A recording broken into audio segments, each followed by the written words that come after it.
ముక్కోటి ఏకాదశి పర్వదినం సందర్భంగా శ్రీ కోదండ రామాలయంలో భక్తజనం పోటెత్తారు. ఉత్తర ద్వారం ద్వారా భక్తులు స్వామివారిని దర్శనం చేసుకున్నారు. ముక్కోటి ఏకాదశి రోజున దేవతలంతా భూలోక సంచారం చేశారన్న పురాణాల్లో ఉండడంతో భక్తులు సమీపంలోని ఆలయాల్లో వైకుంఠ ద్వారం ద్వారా స్వామివారిని దర్శనం చేసుకోవడానికి ఆలయాల్లో క్యూలైన్ కట్టారు. గోదావరి కని శ్రీ కోదండ రామాలయంలో భక్తులు ఉత్తర ద్వారం ద్వారా దర్శనం చేసుకోవడానికి అన్ని ఏర్పాట్లను చేశారు. భక్తులు ఉదయం 4 గంటల నుండి ఆలయానికి వచ్చి ఉత్తర ద్వారం ద్వారా దర్శనం చేసుకున్నారు.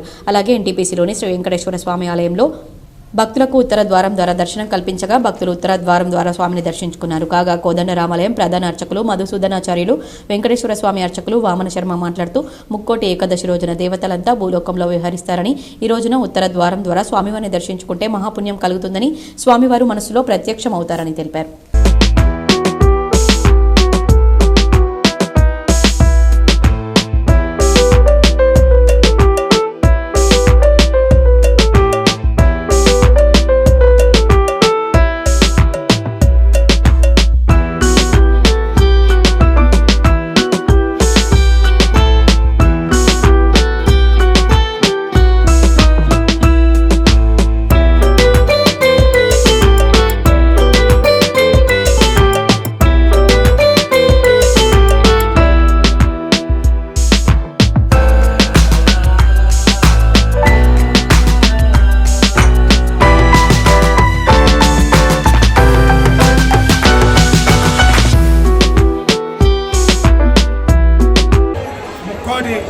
ఏకాదశి సందర్భంగా అందరూ కూడా భగవంతుని యొక్క దర్శనానికి వస్తూ ఆయురారోగ్య ఐశ్వర్యాలు కలగాలని, ముక్కోటి ఏకాదశి రోజు ఉత్తర ద్వారం దర్శనం చేసుకుంటే మీ అందరికీ కూడా ఆయురారోగ్య ఐశ్వర్యాలు కలిగి ఇష్టకామ్యాలు చెప్పడం జరిగింది. సీతారామచంద్ర స్వామి ప్రసాదిగా మీ అందరికీ ఆయురారోగ్య ఐశ్వర్యాలు కలుగుతాయి.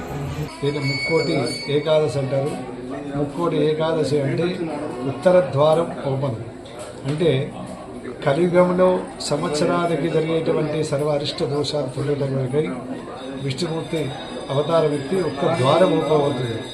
అంటే ఏడుకొండల స్వామి ఏ విధంగా వచ్చిందో అటువంటి ఏడు ద్వారాలు ఉంటాయి.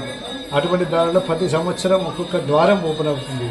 అయిపోయిన కొద్దీ ఈ కలియుగమందున అరిష్ట దోషాలు తొలగి సుఖ సంతోషాలు ఉండాలని చెప్పేసి అని ఆ ఉత్తర ద్వారంగా కలియుగమందు వచ్చి ఈ కలియుగంలో గోదావరి తీరంలో నదీ స్థానం కానీ, దైవతా దర్శనాలు కానీ, దీపారాధన కానీ ఇవన్నీ ఈరోజు చేసినట్టుంటే అన్ని దోషాలు తొలగి అందరూ సుఖ సంతోషాలు ఉండాలని చెప్పేసి అని ఆ భగవంతుడు ఆశీర్వచినటువంటి రోజు. దీన్నే ముక్కోటి ఏకాదశి అంటారు.